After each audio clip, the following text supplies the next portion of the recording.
everybody. Welcome to Unlocking the Magic. This is episode number 274. And today we are going to unlock the wildest ride in the wilderness. We are going to unlock Big Thunder Mountain Railroad, a.k.a. Big Thunder. A.k.a. hot and steamy in person. Big Thunder. And if you're in Boston, you know it as Big Thunder. No, you don't. Welcome to the show, you guys. All kidding aside. Yes. Thank you so much for joining us every week. We really appreciate all of you. We literally couldn't do this without you. So. I mean, we could, but it'd be weird, and we probably wouldn't. Yeah, it would be weird. We definitely could do it without you, but we probably wouldn't have all this time. But thank you so much for tuning in. We appreciate you. One thing I do want to mention before we get started, this podcast is sponsored by us. Ooh. Our Patreon. Check it out. Join us on Patreon. We are going live this Friday, 7 p.m. Eastern time inside our private Patreon group. It's only $5. Somebody actually said I should mention that because they were going to join, but they thought it was more. $5. $5. Cup of coffee. Buy me and Connie half a cup of coffee each. Join us in Patreon, and you get extra podcast episodes. We're going live this Friday, and we have movie nights too.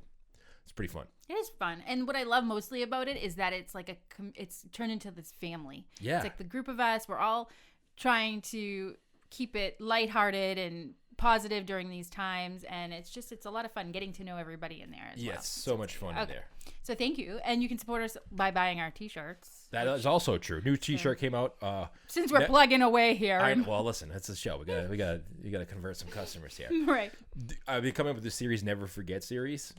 Matt from PizzaZombieDesigns.com, who's our designer, him and I have been coming up with these Never Forget series for t-shirts where you can kind of like just think about old attractions that you'd want to come back. Yeah. So far, we've done Great Movie Ride. We've done Horizons. And those you can go check out on our TeePublic store over there as well. You can also join Team Tonga. Is it fair though that you never rode Horizons? That although you're saying never forget. No, it's not. I mean, yeah, it's fair. Who says if it's fair or not? I'm just teasing. Is there a fair fairy? It's a fair fairy. Yeah. You Tells didn't know about her? No. Tells me what She I'm visits. supposed to do. I don't follow.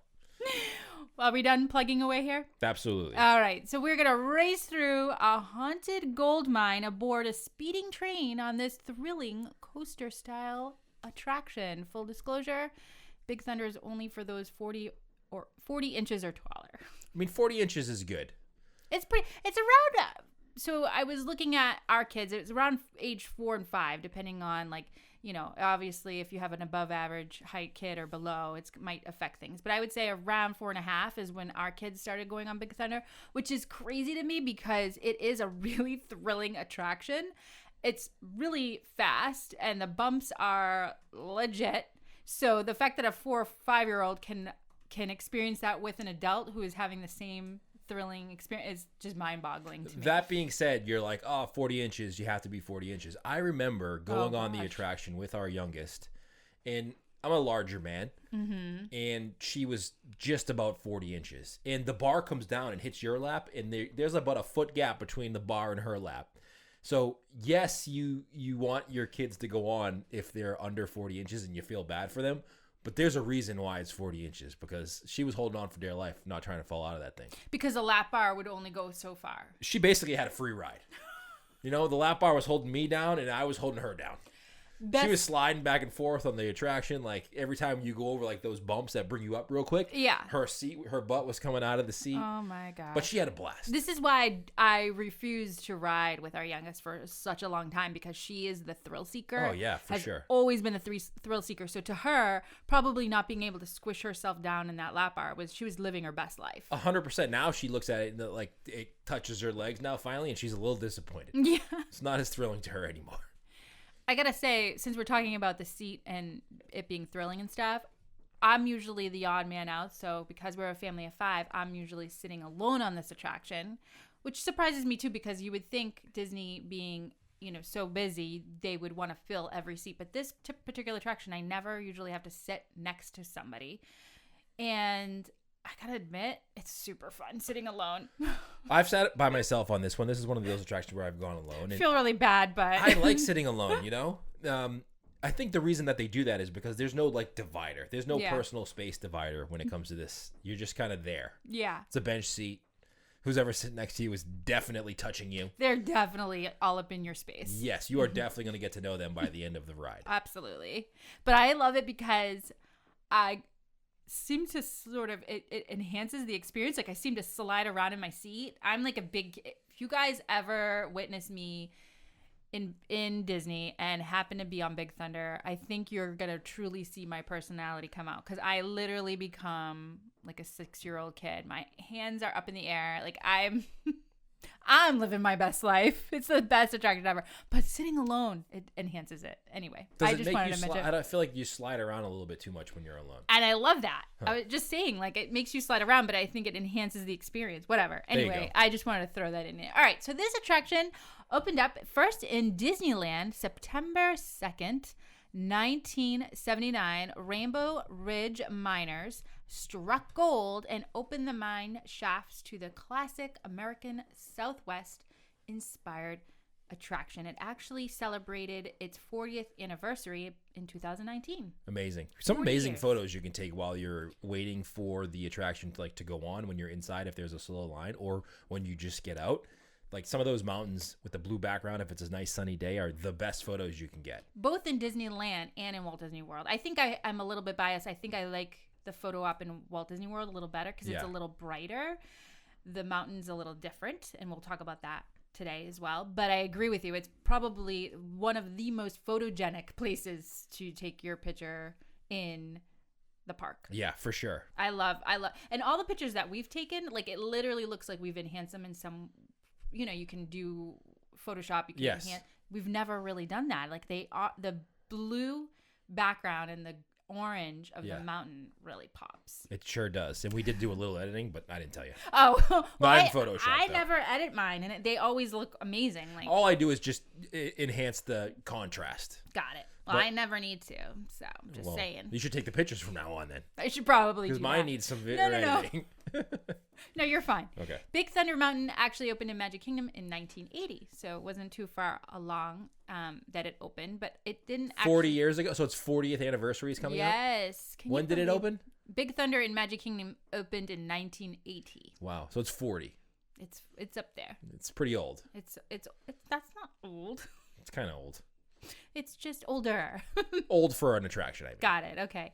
It is one of those attractions that it ultimately feels like a classic. It feels like Walt Disney had his hands on, even though he didn't actually come up with this attraction. It has that classic feel because it was such well designed, and the storytelling is right from the moment you walk up to the attraction, the queue and everything, to the scenery, to the way it fits in Frontierland. Like it all just gives that incredible presence and story. So that is something I feel like if we don't ride Big Thunder Mountain when we're in the parks, I feel like we didn't have a full day experience. It does feel older than it is. It feels like an attraction, like the roller coaster is.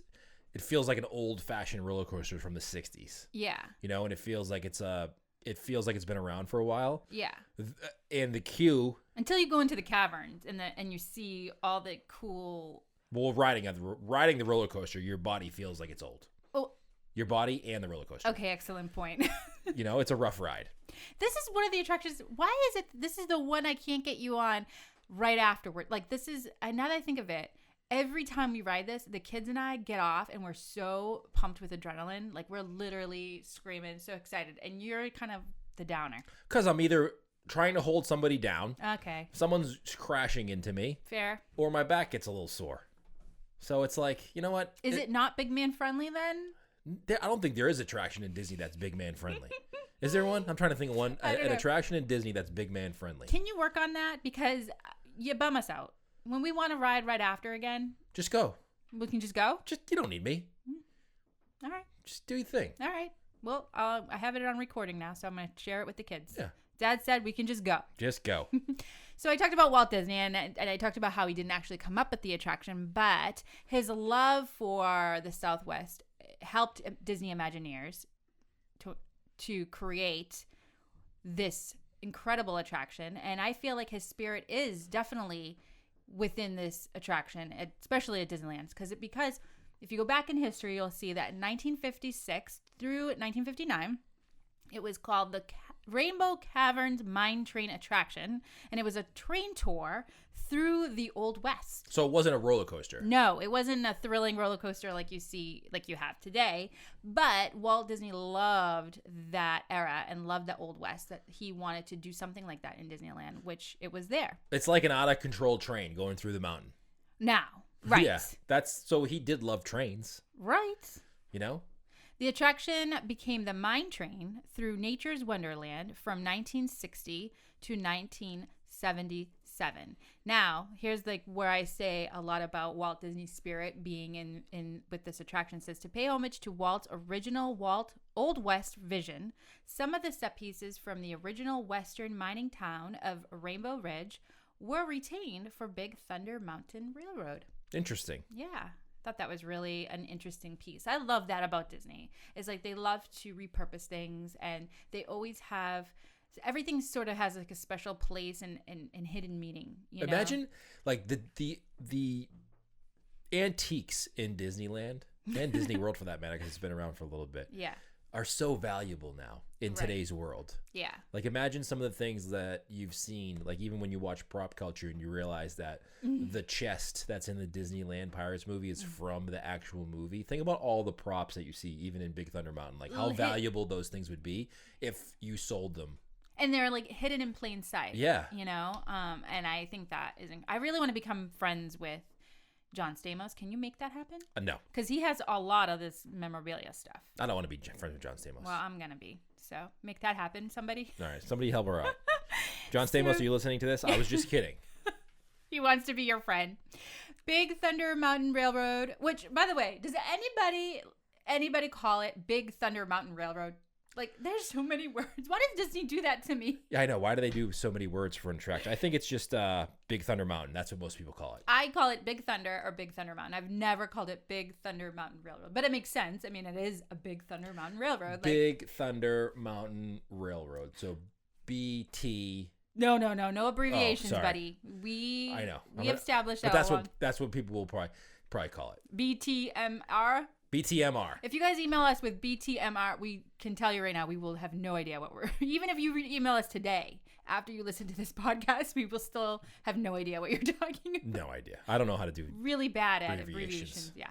So it was imagined by Disney legend Tony Baxter, who was inspired by the scenery at Bryce Canyon National Park in Utah. He was actually on a video as seeing the difference between the two parks. So he loved Disneyland to be, and he created the attraction in Disneyland to go along with Disneyland's charming atmosphere.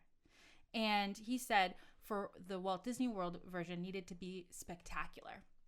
That's true. And you think about the two attractions. Yeah. You know what? The one thing I do have to say is these attractions, when you're on the ride, it feels it's about 3 minutes long.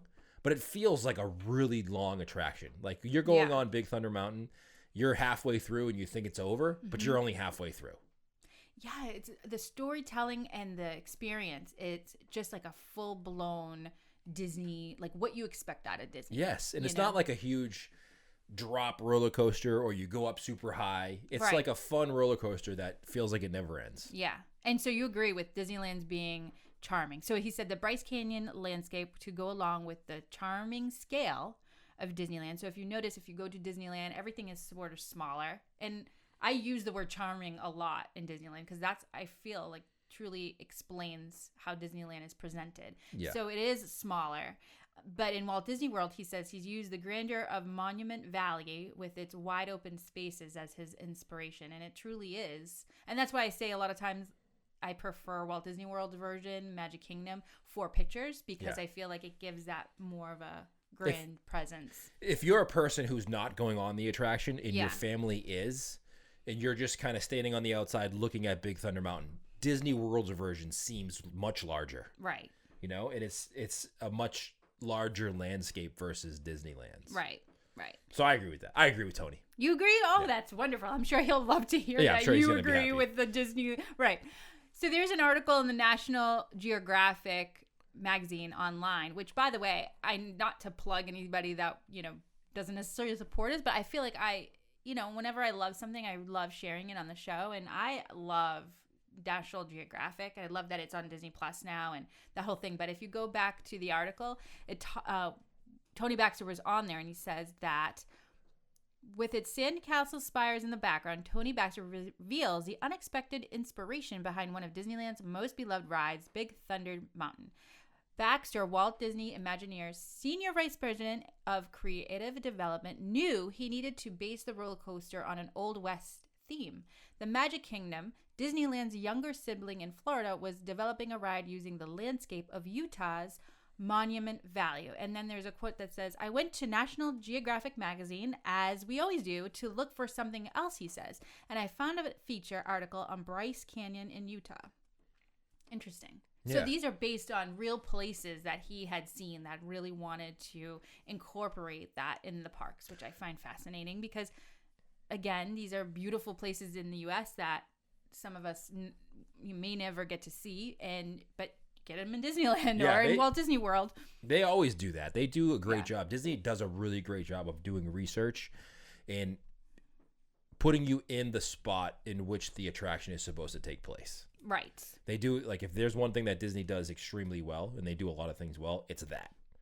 Is putting you, when you're on Big Thunder Mountain, you feel like you're in the canyons in Utah. You do. Other than getting jerked around a lot. Other than that, but I assume that if there was a railroad that went rogue, on there, it would probably happen. Oh, yeah, for sure. Okay. Legend has it that soon after gold was first discovered here in the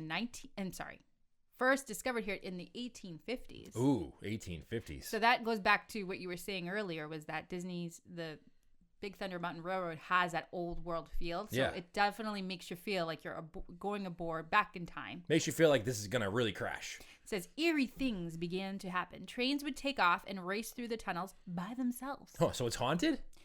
It's a haunted railroad? After you arrive at the legendary Big Thunder Mining Company, descend into an abandoned mine shaft and board your train. As you enter the cursed cavern, the engine speeds up along the rickety rack. Dodge exploding dynamite and falling boulders as you swoop in turns, drop into canyons, and dart through the mysterious ghost town of Tumbleweed. Tumbleweed? That's fun to say. I've got a bunch of facts that I want to read. This is all from Disney Parks blog that they did an article on when they were celebrating the 40th anniversary of Disneyland's Big Thunder Mountain Railroad. Big Thunder Mountain's 40. 40. Thunder Mountain Magic Kingdom is 40. Big Thunder Mountain Railroad Magic Kingdom is Disneyland is turning 41. Oh, boy. So September will be 41. Wow. Crazy. So we're going to go into fun facts right now? These are facts. Yes. Okay. Oh, and by the way, I know we've talked about this in Patreon, but right now, if you go onto Disney Parks blog, they currently have a virtual tour of the attraction, so you can enjoy some of the thrills while the comfort of your living room. I don't know if I'm how into those virtual tours I am. That's why I had a question. Like, I ended it with a. I mean, it's cool to see. I feel like you should save it though. Like an attraction like Big Thunder Mountain isn't scary or intimidating. So there's not like you need to, like a Haunted Mansion, some kids may be afraid of, so you kind of want to show them a video so they can realize that it's not scary. Big Thunder Mountain, if you've never been on, don't watch a video of it. Like, go on it and be immersed in the queue, in the attraction, and let the attraction tell you the story through blind eyes. See, I agree with you. I think before quarantine, I agree with you 100%. But now I feel like that it gives me happiness. No, because it's the anticipation. That's half of your trip. Okay, here's the thing. Are you saying if you haven't been on the ride, or are you saying like... If you've never been to Disney World, okay, and you've never actually been on physically Big Thunder Mountain, don't watch a video about it. Okay. But if you're home and you're missing Disney and you've been a bunch of times, then you maybe go watch those videos. Okay. But if it was me and I was like going to Disney for my first time, I wouldn't watch a video of Big Thunder Mountain. It's like watching a movie and seeing half the movie before you go to the movie or finding out the ending.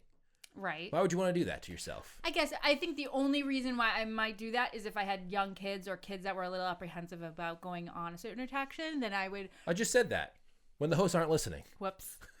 I just said if you want to watch Haunted Mansion because it may be scary for little kids and you want to make sure that they're not afraid. But Big Thunder Mountain isn't that. So do I get the credit if I say it, but say it louder? Maybe. When the hosts aren't listening. Sorry about that. I really appreciate your input on Yeah. there, and solid advice. Okay, good. I think that would definitely. But I look.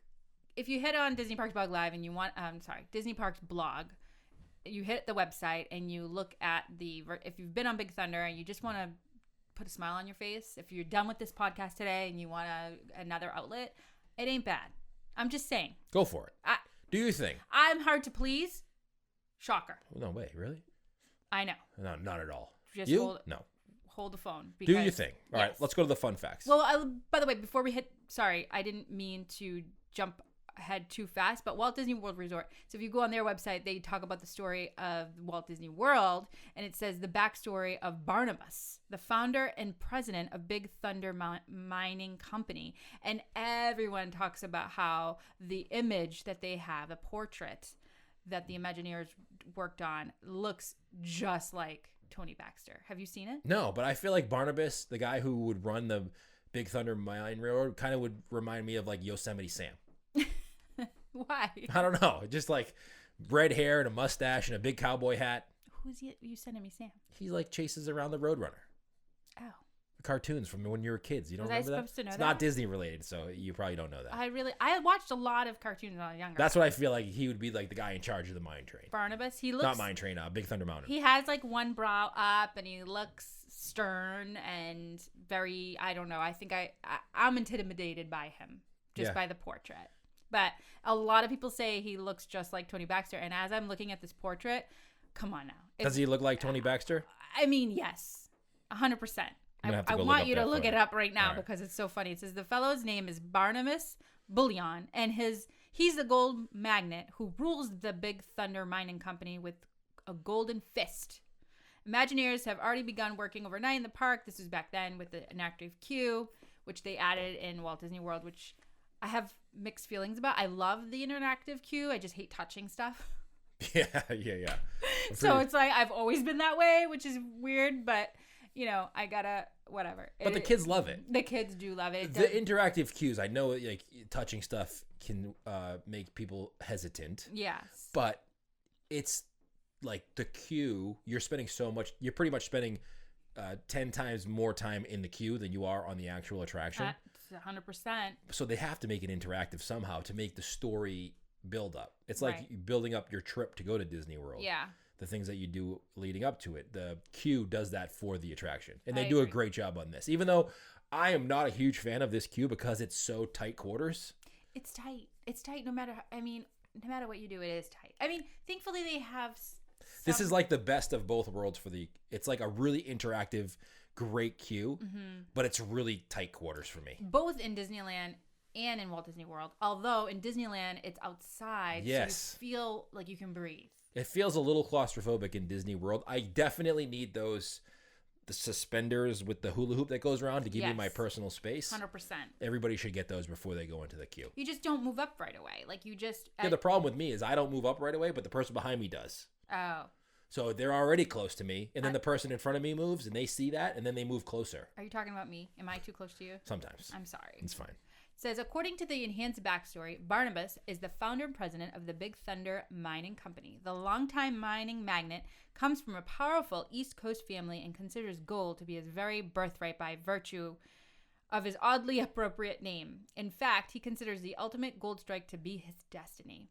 That's why he is having so much trouble with Big Thunder Mountain. According to superstitious locals, which I gotta stop right there because if you guys know me or don't, I am huge into superstition. So the fact that Disney incorporated a superstitious tale in Big Thunder Mountain makes me love the attraction so much more. What's the superstition? So here we go. According to superstitious locals,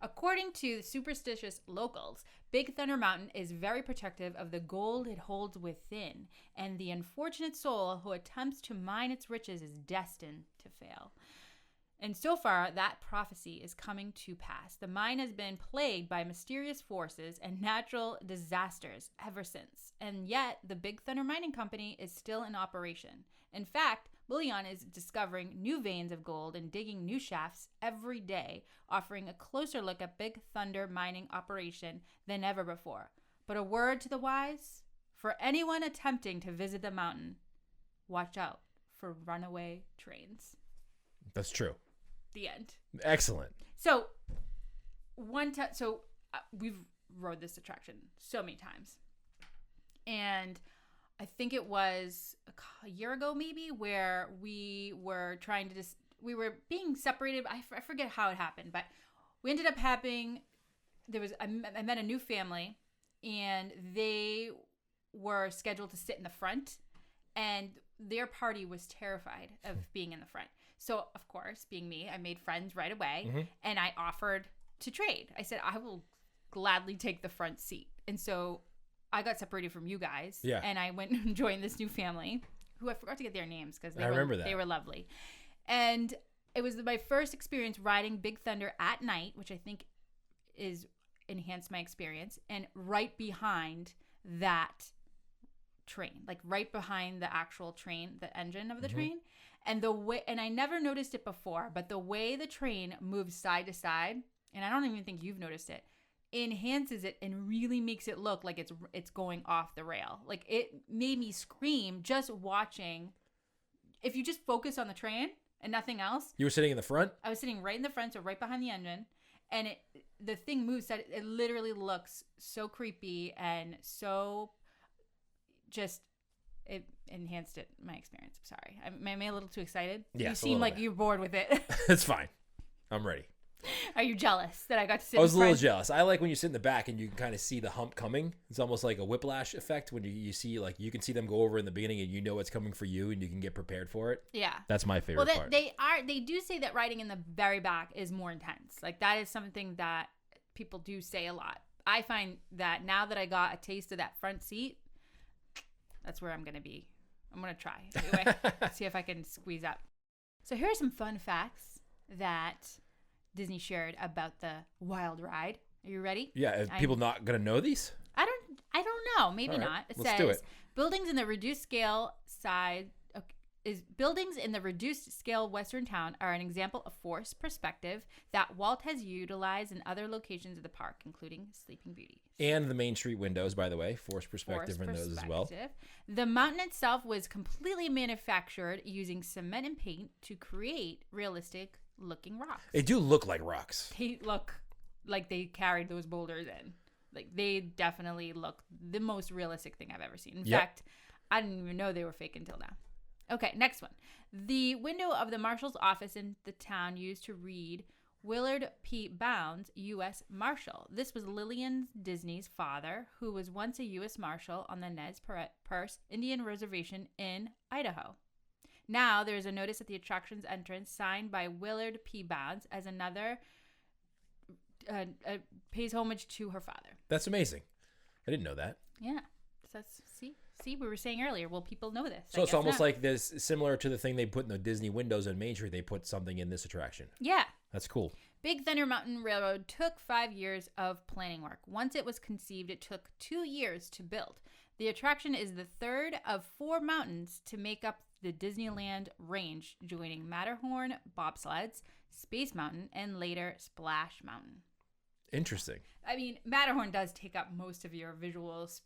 You know, when you're thinking of mountains in Disneyland, that's right. The first one. Well, that's what they wanted, because the castle in Disneyland is smaller than the castle in Disney World. Mm-hmm. So the Matterhorn Mountain was made that way, where you can see it from everywhere. So that way it can center you, so you know where the center is. Yeah. It definitely centers me when totally. We're there. You're always looking for wherever you are in Disneyland, especially if you're a Disney World veteran. Yes. When you go to Disneyland, although it's similar, it's definitely different. Yeah. And the way you maneuver around Disneyland is different. So no matter what land you're in, you're always kind of looking towards the Matterhorn to get direction.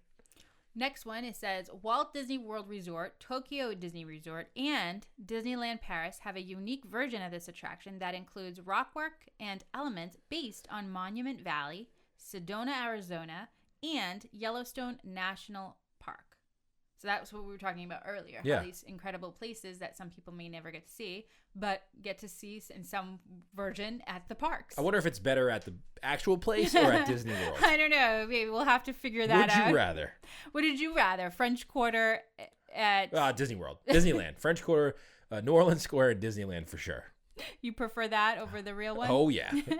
Okay, next one. If you take a look at the Big Thunder Mountain Railroad trains, you will see that their names are You Be Bold, You Are Courageous, I Am Loco, I Be Hardy, and You Are Daring. That's funny. I didn't know that. I never noticed that before, so that was a fun fact. Definitely going to have to take a look at that the next time we're there. Next one, and the last one says a small scale model of the original model used in the design of Big Thunder Mountain Railroad can be seen in the Disneyland Hotel's Frontier Tower lobby. I did remember seeing that. I remember seeing it, I just didn't really put it together till you're doing this. Yes.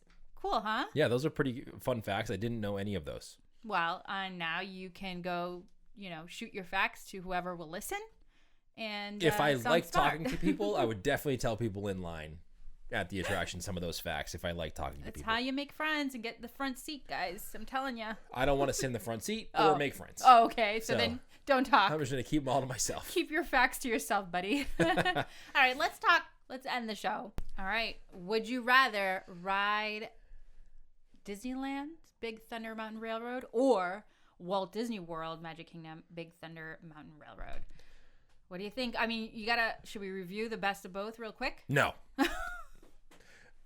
I'm going to choose. Have we been over our 30 minutes? I believe so. Okay. I'm going to choose Disney World. I usually choose Disneyland for most things, but Big Thunder Mountain and Disney World to me is just a favorite attraction, especially if you go on it at night. It just feels different. So if you had to, I'm choosing Disney World. I would say Walt Disney World feels longer, and the castle in the background is epic, no matter day or night. I mean, if you can time it where you're on it and you see the fireworks going off, I mean, that's a whole nother Disney magic level that, only a few get to experience. But I think all in all, just having the castle in the background definitely enhances the experience. That being said, Disneyland did do an incredible job with their refurbishment, and their technologies inside with the explosions and stuff really tells a great story. So I really struggled with this one. It wasn't a clear-cut answer, which I was surprised about. So I think I'm going to pick Disneyland. Really? I don't know. I mean, it's putting me on the spot. These are both great attractions that, again, we have to visit every time we go to the parks. It's one of those attractions that is a classic. It's something that our whole family enjoys together, and whether or not we enjoy back to back, it's probably me and the kids, not so much Bruce, but regardless, it's still a really fun experience. But I think with Disneyland, I think that element of it definitely incorporates a lot of what I feel that Disney does so well, is storytelling. So I think that is something that needed to be said, and I'm choosing Disneyland for that reason today. Perfect. Maybe tomorrow I'll change my mind. Although Walt Disney World's version is supposed to be going under a refurbishment, but we'll see. We'll see what happens. All right, I love it. I think that we usually choose Disneyland for everything. Well, I usually do, but you chose Disneyland for this one. I chose Disney World. All right, well, Perfect. That is going to wrap our episode of Unlocking Big Thunder Mountain Railroad. I really hope you guys enjoyed this. Let us know if there are anything you would like to add or any comments that you have or your favorites. Like, what's your favorite thing about riding Big Thunder Mountain Railroad? Any memories that you might have? Yeah, let us know on Instagram, Unlocking the Magic Podcast on Instagram, Unlocking the Magic on Facebook, in the show notes. We'll put a YouTube version of this over on our YouTube channel as well, Unlocking the Magic on YouTube, so don't forget to go there. And then also we're doing our live show Friday night, 7 p.m. Eastern Time, Patreon. $5. $5, that's all it is. Join $5. us up and support the team. Yeah, you got to support the team. Thank you guys so much for tuning in. We'll see you on the next one. Bye, everybody.